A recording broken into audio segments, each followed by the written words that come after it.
Alrighty, everyone. Welcome back to DSP versus the Internet, episode 27. This is now part 4 of 6. Hope you guys have been enjoying. And we're now through the Ultra member submissions. And we're now going to jump into standard member submissions that are in a randomized playlist. Now, just so you guys know, alright, these are random. I don't even know what's in this, essentially. Alright. I will watch some of each video. However, you know, there's no guarantee we're going to get to them all. And there's no way. There's like 40 videos that were in this playlist this week, I think. But I just want to forewarn everyone. If you are submitting videos for the show, you want to go with shorter videos. Reason being, this is a clip show. This is not meant for me to be watching a long-form video. This video is 16 minutes long. There is zero chance I'm watching the video in its entirety. Perhaps I'll skip around if I like it, but the longer the video, the less of a chance that I'm going to watch the whole thing. We have long-form react events that I do. Excuse me. That would be the opportunity for longer videos. But let's see what this one's about and continue on. Here we go. Online games in the late 2000s, especially on console, you are a lucky person. Experiencing the growth of things like Xbox Live and even PlayStation Online was an extremely special time, and honestly something that if you missed out on, cannot really be replicated. While you'll still find plenty of clips from that time of people harassing each other in a COD pregame lobby or whatever other various game chats, there was also a whole other side of gaming where people literally just made friends in game chat. I will say this, not to say that I was making friends in game chat, okay? But I will say this, that basically at that time, as much of the online harassment as there was, because there was, it's never been immune to that. There's always been a present thing. Back when I was in the Xbox 360 era of making YouTube videos, it was very easy to just say jump online, start playing video games with people, play in a lobby, team up, actually have some semblance of team play and camaraderie.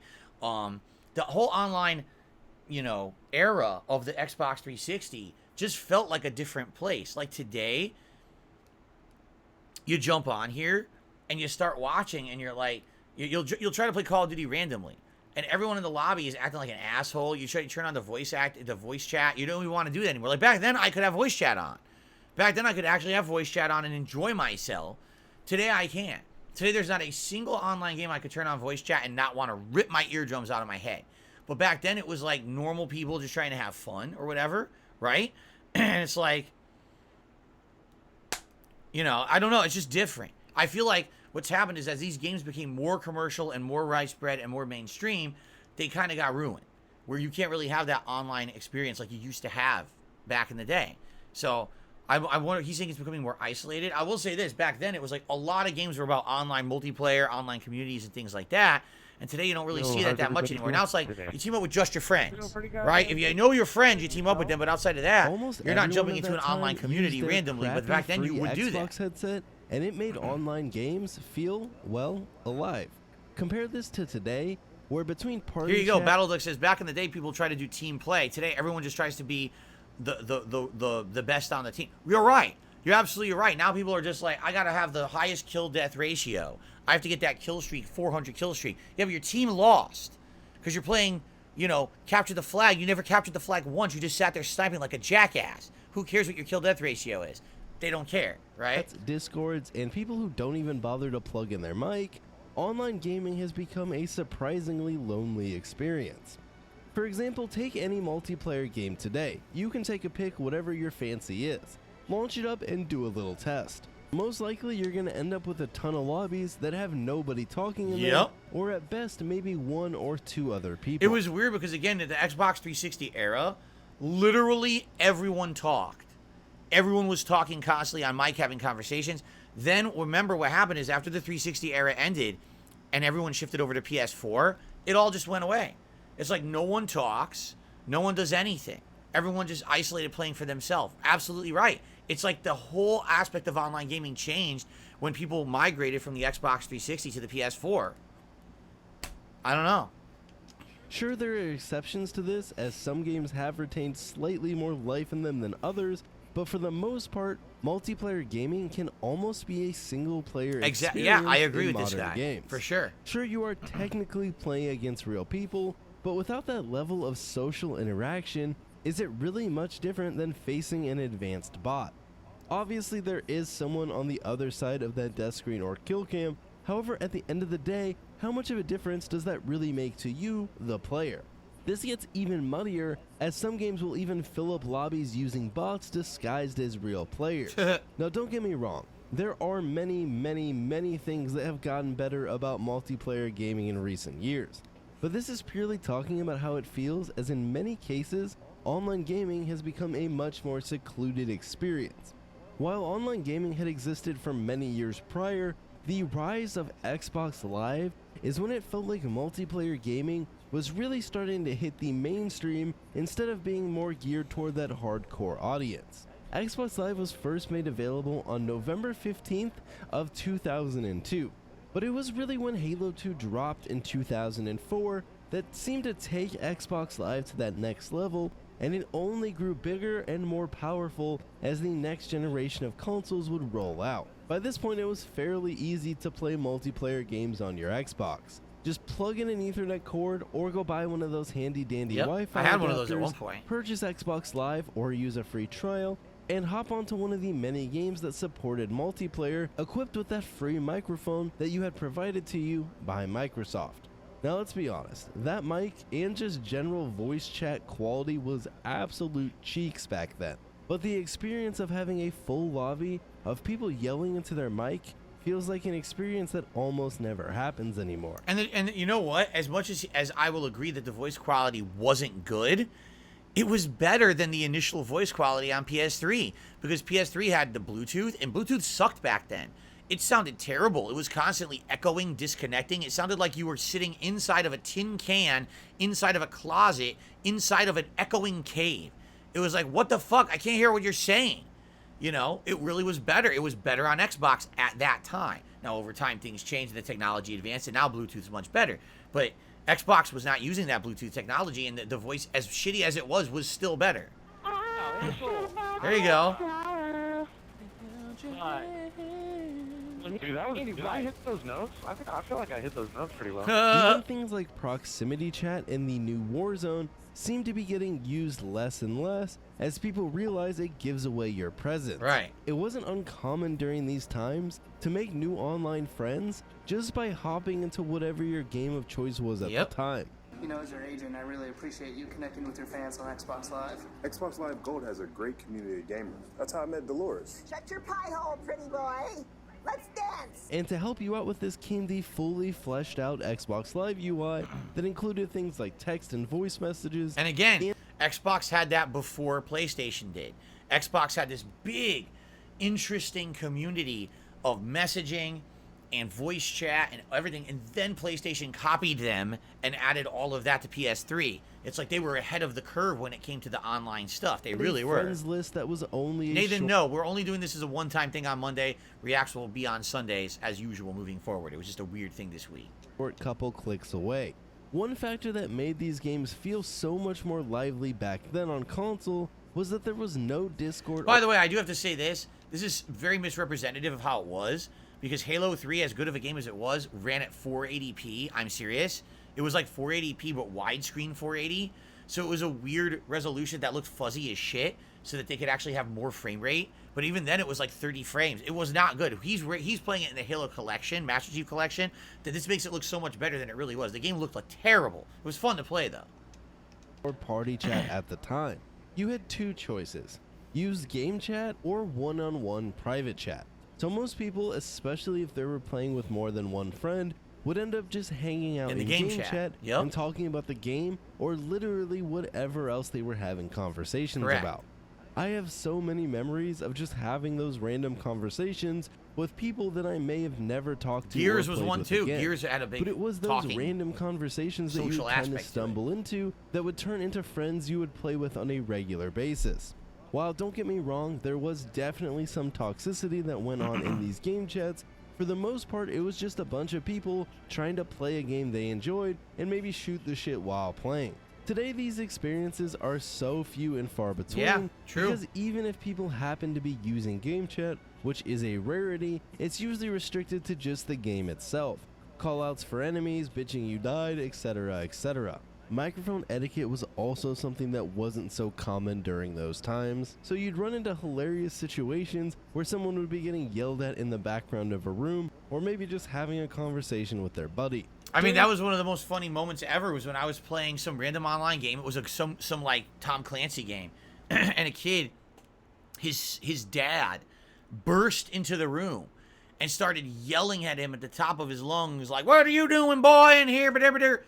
And basically the kid dropped from the game. So the dad must have broke in and said, "You're not supposed to be playing video games," started like beating the kid and threw him off. Right? It was ridiculous. So, no, I mean, this video is true. I'm not going to watch the whole thing, like I said. But definitely, I agree that back then it was a completely different era of gaming. And today it seems like a lot of that has been lost. As the games have become more mainstream, voice chat has been, you voice chat with your friends only, right? A friends only lobby or team only lobby, or you're, like you said, you're on a Discord. There's no more days of public chatting when you're playing a video game. It was such a different time back then. I agree there. I'm so glad this last viral video was a special interest. Oh my God. You know who this is? Ray William Johnson. He was the one who started doing React content. He's the one who started watching viral videos on his channel and essentially never paid anyone for the rights to do it or anything. He just took content off the internet and made tons of money off of it by literally ripping stuff from other people's content. Advertisement, because I love the thought of a commercial being so creative that an audience seeks it out and not the other way around. Now this one starts off pretty typical. The bubbles come out and sing a little song as they clean up the tub. A shy-tastic job. Now it's all fine and normal until the owner of the tub goes to take a shower. Morning! You've forgotten us already? Why are you still here? We're still here because you sprayed us here. And then we get to watch you clean. Now, if you'd please. You don't want to be late. Get in the tub, please. Oh, yeah. See, this is Ray William Johnson. This is what he would do. So there's a video he found on the internet that was going popular. Then he would react to it. And he'd get more views than the video originally got because he was a big YouTuber. So he'd make tons of money on someone else's content. Like, he didn't make that content. All he's doing is commentating on the content from someone else. That's how he got his big break on the internet, was doing this show. Wasn't it called like something to the power of 3 or something like that, right? You know what else is really well done? Your fucking mother. No, it's the comment question of the day, which comes from a username OMG something or other. And they said, If you saw your parents getting it on, what would you do? Oh, ew, that question is nasty. We should answer it. If you caught your parents getting it on, what would you do? Leave your interesting or creative responses in the comment section below. This is his content. You understand, he was one of the biggest YouTubers, right? He was one of the biggest doing this kind of shit. He was a millionaire. And then eventually he basically was falling out of prominence on YouTube for various different reasons. And he decided to quit YouTube entirely, which he did, and now he just does other things with his money. But he got insanely popular and full of money doing that. What you just saw was his content on YouTube, in a nutshell. And this is like, 15 years ago. He was popular when I was just starting on YouTube. He was popular. So, it was called Equals 3. No, I know he still makes content, but he's not a YouTuber anymore. Like, I know he's really branched out and done other things, other kinds of media and stuff. So, all right, anyway. We got some Angry Joe. What's this? Hey, Joe, you want to play a zombie game? Yeah. Hey, Joe, you want to play a zombie game? Sure. Hey, Joe, you want to play a zombie game? Oh, okay. Hey, Joe, you want to play a zombie game? Jesus Christ, how many fucking zombie games you buying, Joe?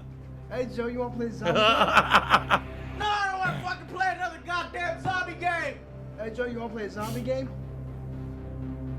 Stop it. Hey, Joe, you want to play a zombie game? Oh. Hey, Joe, you want to play a zombie game? Kill me.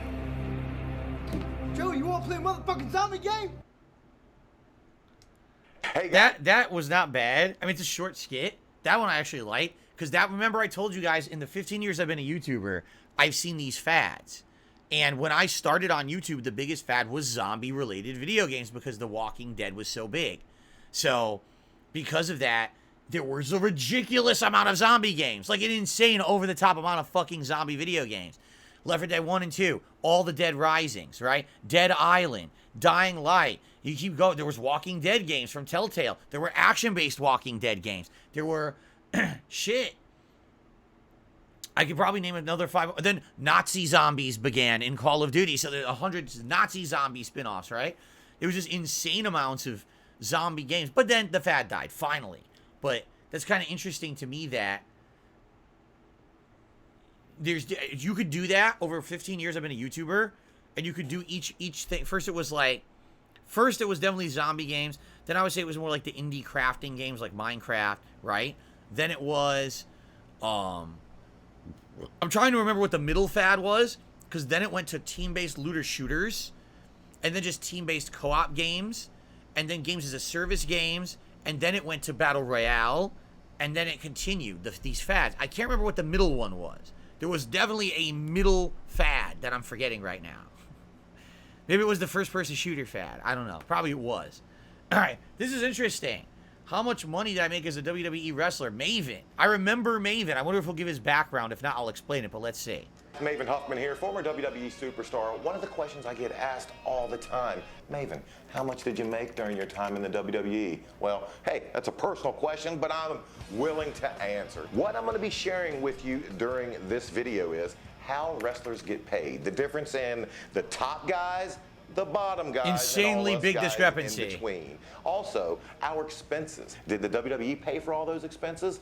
Answer might shock you. No. And finally, in the end, I'm going to tell you exactly how much I made during my run in the WWE. And I'm going to tell you that answer, it's going to be interesting. It's not a lot of money. To begin, we have to describe the difference between downside guarantees and pay sheets. Now, disclaimer, this is how it was when I was there from 2001 through 2005.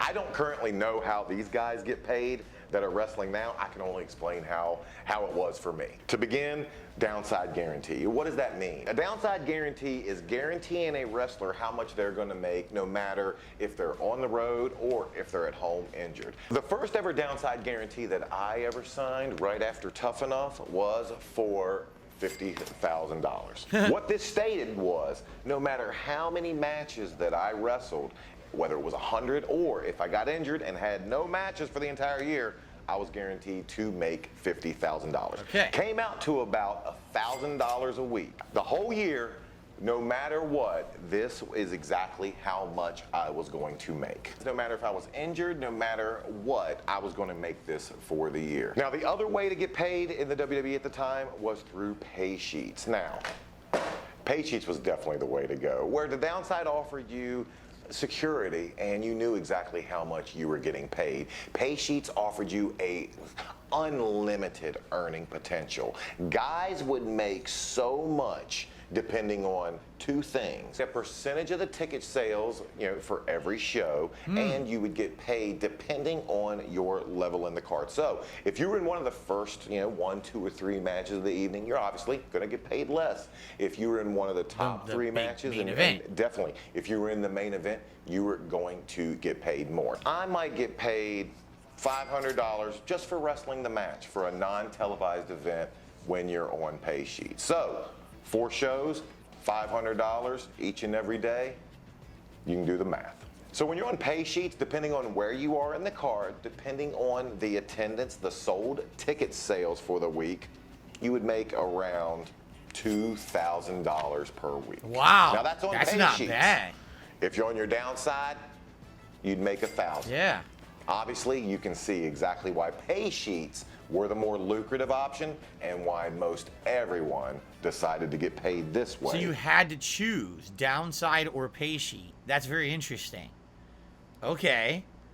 Rather than this way. Now, regardless whether you decide to be on pay sheets or on a downside guarantee, the issue of pay-per-view would come up. And it's a good issue to have, because no matter where you are, as long as you were in the pay-per-view, you were going to get a bonus. And a lot of times, it's a pretty healthy bonus. A lot of guys would look forward to the pay-per-view every month because they knew it was a way to not only supplement, but add to an already good income. With the network now, I know they pretty much did away with that. But back then... Right, because now with the network, everything's basically free on the internet, so they're probably not getting paid anymore. But back then, there were bonuses for it. It truly mattered to us because we were going to get a percentage of every person that paid to watch that pay-per-view. Pay-per-views could run between $40, $50, almost up to $89 for the pay-per-view, right, depending on which one it was. So your Survivor Series, your WrestleManias, your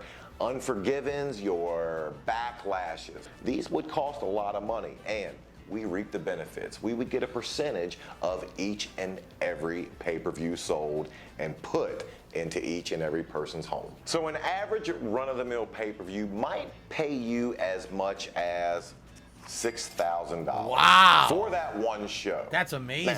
Now, again, that's for a mid-card guy, which I was, you know, and depending on, obviously, my position in the card for that night. But let's say, on average, it was just a run-of-the-mill, middle of the card match, and a regular pay-per-view, a Backlash, for instance.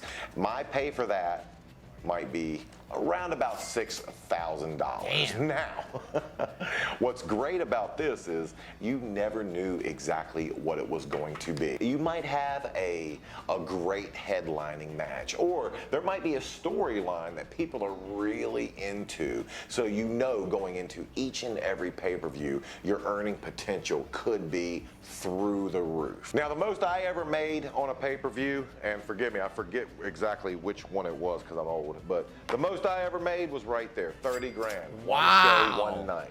And it was a amazing feeling. Now, remember, I was a mid-card guy. I was a guy who was middle of the rung, wasn't the lowest, wasn't the highest, but main event guys, one of the guys I knew made this consistently. That's 100 grand per pay-per-view. Pay-per-view. Each and every month.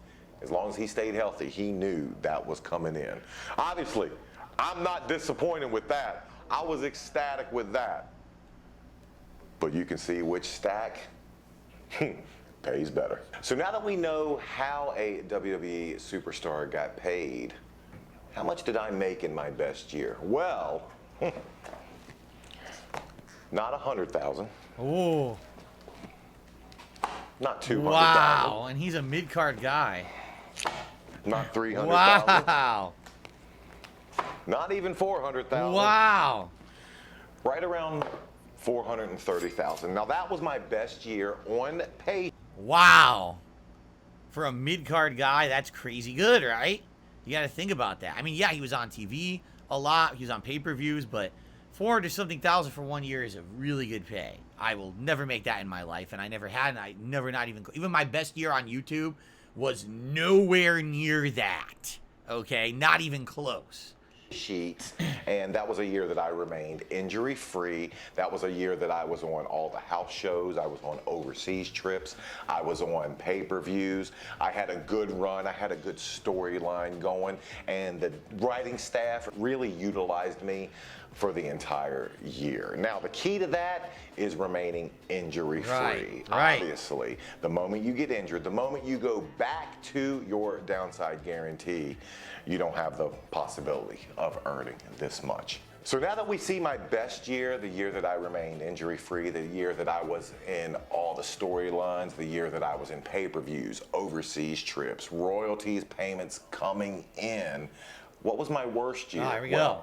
A year that for more than 2/3 of the year that I was nursing a broken leg, and my downside guarantee being at 75,000 at the time, a little bit over 80 grand. Wow. That was my worst year in the WWE. Now, $80,000 is still nothing to sneeze at. And mind you, I didn't have to be on the road. I didn't have to pay for a rental car. I didn't have to pay for hotels. And my only job during this time was to try to build my body back up, try to get healthy enough so I could get back out, get back into storylines, get back into the mix, because trust me, wrestling is like every other business, out of sight, out of mind. Obviously, pay sheets is where you want to be, but downside guarantee, you're still happy to have it when you have nothing else other than to do but to get back to being healthy. All right, well, looking at both of these stacks, this one's upsetting me a little bit, so I'm going to get rid of it. Now, You look at this stack and you think that's a lot of You have money. to understand something. He's about to explain why that wasn't nearly as much. Because in WWE, they don't pay for most of your expenses unless you're the tippity top of the rung. You have to pay for everything yourself. So watch him knock down half that stack. I would almost guarantee half that stack is going away to his expenses for the year. But you forget about expenses. So let's talk a little bit about expenses and how $430,000 can get whittled down extremely quickly. Well, the first thing you got to do is take half of it away for Uncle Sam. Right there. Well, that's taxes. immediately. We all know Around, 42 to 45% of that income is gone just for taxes. So that leaves you with this stack. Well, if you have a house or you own or you want to live someplace, immediately you can take a little bit more. Already this is disingenuous because wrong. Anything that he spent on a business expense is considered a tax write-off and not taxable income to an extent. Of course, tax laws have been different over the years, but basically, half went to Uncle Sam. Well, technically, but any of your expenses should have been taken out first, then half goes to Uncle Sam. And he's not really doing that. He's kind of over-exaggerating a little bit here. Out for your housing. And let's say you have a car payment, gone.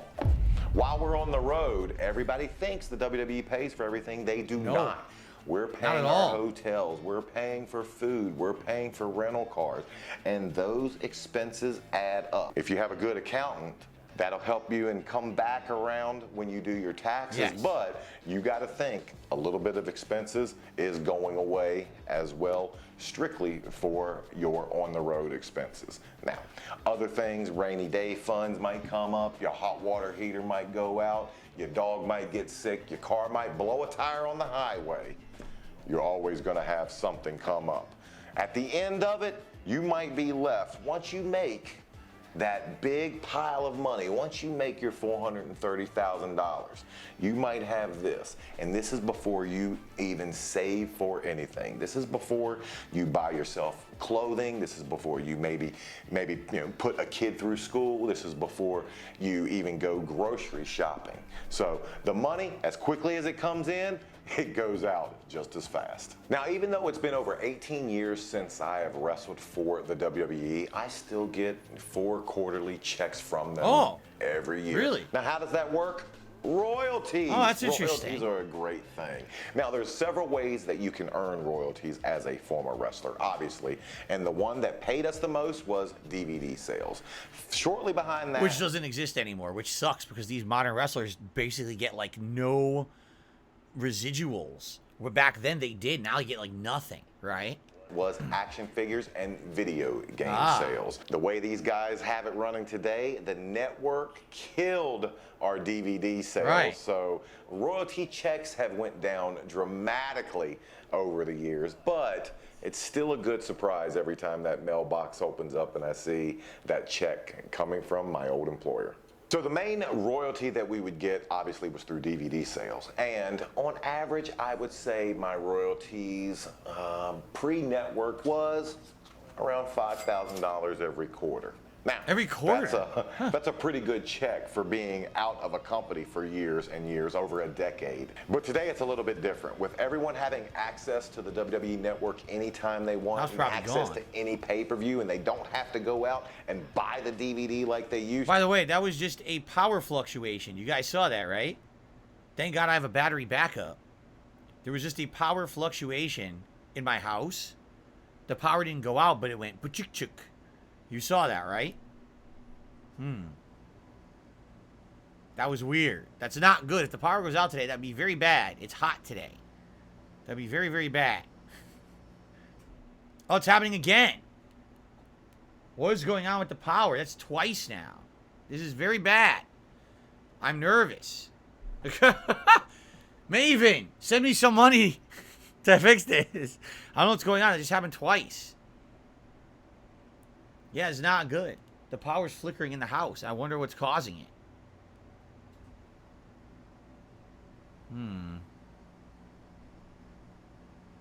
Well, let's try to watch the end of this video and we'll split the part and see what happens. Quick, let's finish. To my royalty payments now per quarter. Oh, again. Look more like that. About $300 per quarter. So $5,000 to $300 a quarter. Yikes. Quite a hit. Quite a hit. So one of the questions I get asked all the time, Maven, how much did you make in your time in the WWE? Well, it might be more, it might be less than you figured, but it's about the year by year here.